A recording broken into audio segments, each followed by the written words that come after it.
Assalamualaikum, welcome back to my YouTube channel. Balik lagi dengan aku Bella. Kali ini aku mau beliin request kalian tentang pengalaman aku yang terkena preeklamsia itu.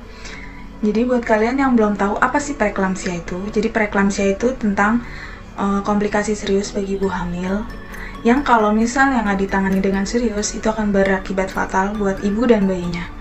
Jadi tandanya preeklamsia itu akan muncul di 20 minggu atau sekitar 7 bulan dan ditandai dengan tiba-tiba naik tekanan darah tingginya 140/90, protein plus, sakit kepala berat, gangguan penglihatan, nyeri di ulu hati, sesak nafas, pusing lemas, mual muntah, dak seluruh badan, dan naiknya tiba-tiba berat badan kita.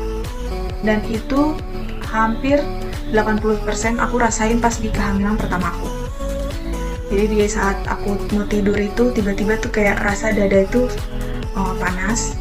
Terus kalau tidur tiba-tiba sesak nafas, gak bisa nafas, jadi aku tidur itu duduk. Terus nyari di ulu hati iya, karena aku mikir apa aku masuk angin, tapi kok sering banget aku masuk angin gitu. Dan di 7 bulan ke atas itu tiba-tiba darah aku naik, dan darahnya itu nggak tiba-tiba naik yang setinggi itu, enggak, dari 130 terus lama-lama naik 140 gitu. Terus emang sering pusing, kok lemas, hamil tuh begitu, sering sakit kepala. Nah pas aku mau melahirkan itu ternyata pas dicek aku tuh udah protein 13. Nah itu udah termasuk preeklamsi berat ya kalau misalnya protein 13 itu. Kalian aku mau ceritain tentang pengalaman aku. Jadi setelah aku terkena preeklamsia itu aku melahirkan secara normal, alhamdulillah, masih dikasih umur sama Allah, masih dikasih sehat.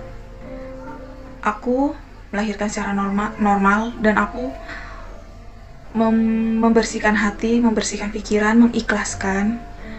Lalu aku ikhtiar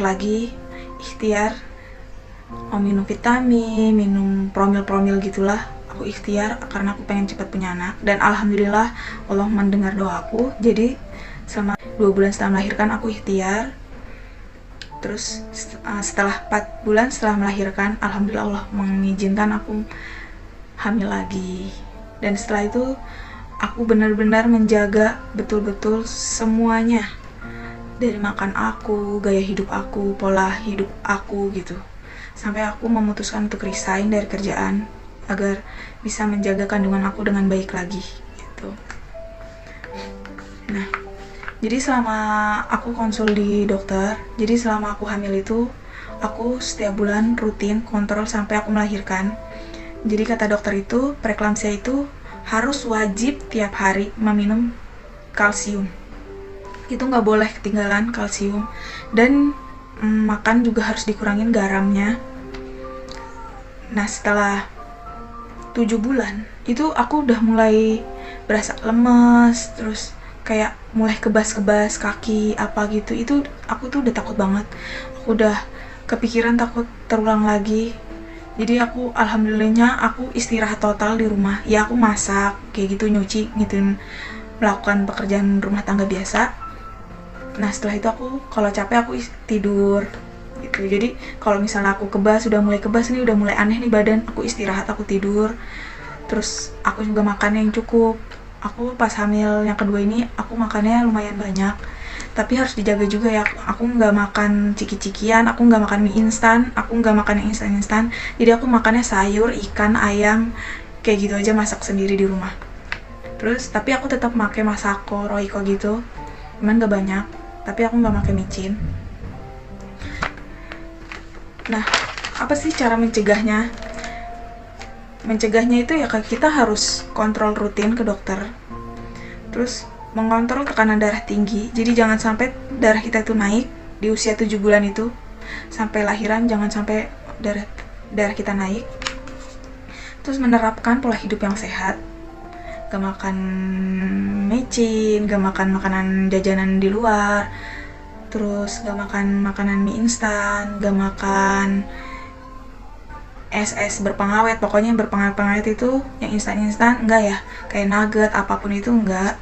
Terus olahraga yang ringan, ya jalan kayak gitu, pakai bola hamil gitu. Terus nggak makan goreng-gorengan, nggak merokok, minum banyak vitamin, dan yang terpenting itu kalsium nggak boleh ketinggalan 1 hari pun.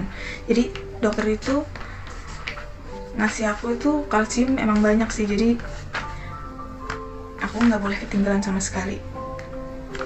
Dan alhamdulillah di waktu melahirkan, di waktu yang tiba, aku tuh juga nggak lewat sih, aku juga pas banget di waktu HPL. Jadi aku tuh nggak mules doang, tapi anak aku tuh nggak mau keluar. Jadi dia nggak bisa masuk ke panggul aku, jadi terpaksa aku disesar. Alhamdulillah anak aku sehat. Alhamdulillah anak aku tuh baik-baik aja, dicek semuanya, alhamdulillah baik-baik semua. Dan alhamdulillah di kelahiran aku yang ini, karena aku menerapkan pola hidup yang sehat, badan aku seger habis lahiran. Ya pokoknya beda aja gitu sama yang lahiran pertama. Karena kan kalau misalnya kita pola hidup kita itu nggak sehat, makanan kita itu nggak sehat, terus pola tidur kita nggak sehat, istirahat kita kurang, juga kan berpengaruh besar ya untuk ibu dan bayinya. Selama kehamilan itu, apa sih yang harus kita cek ke dokter? Jadi kita harus rutin cek tes urinnya, harus sering USG, harus sering cek darah, HB-nya, USG Doppler untuk mengukur efisiensi darah kita. Terus cek CTG juga untuk mengukur detak jantung bayi.